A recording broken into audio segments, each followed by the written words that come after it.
Andrea, thank you. The U.S. House passed President Donald Trump's One Big Beautiful Bill today, sending it to the president's desk after months of negotiation and debate.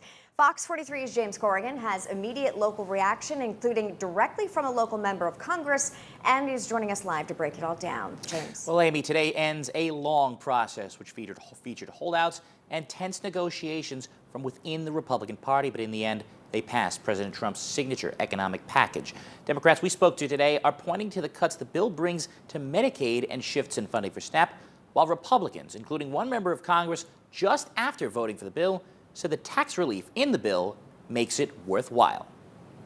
This will deliver tax relief. It will secure the border. We will get operational control of the border. Congressman Lloyd Smucker supported the bill for the extension of the 2017 tax cuts and $175 billion in funding for immigration enforcement. The changes made in the Senate bill, however, went against his own framework of equal spending cuts to tax cuts. Smucker told Fox 43 News immediately after his vote that despite the bill's projected increase of nearly $4 trillion to the national debt, he believes the tax cuts will provide enough economic growth to offset it. The framework that we put together assumed a very modest increases in growth, but I think we're going to do better than that. And if we do, you're not going to see this add to the debt. You're going to actually see the debt reduce. My heart just goes out for lower income Americans that rely on these programs. State Representative Dave Madsen says many in his district rely on Medicaid and SNAP, which will both see dramatic cuts or funding shifts in the bill. Pennsylvania's Independent Fiscal Office estimates that up to 310,000 Pennsylvanians would lose their medical assistance coverage through Medicaid, and that nearly 144,000 Pennsylvanians would lose their SNAP benefits. Madsen says the projected 500,000 Pennsylvanians losing their health care with the bill will put more pressure on hospitals. What they're going to do when they have a health issue is they're going to run to the ER.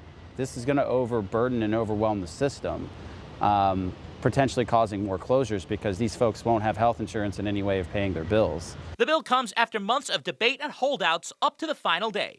Smucker says the outcome is the Republican Party keeping its promise from the election, while Madsen says his concern is now for the thousands who could lose their health care as a result. It's a great day for hardworking families in America. This is delivering on the mandate that the American people gave the president and gave Congress. There are going to be gaps, and some people in my district largely are going to have some tough decisions around health care.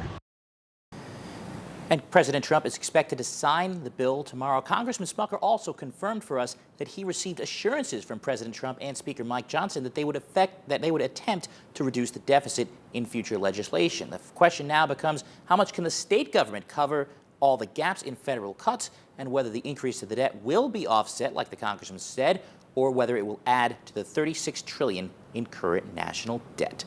The effects of this bill have yet to play out, but as of today, it is a win for President Trump and the Republicans. Amy? All right. Fox 43's James Corrigan. Thanks.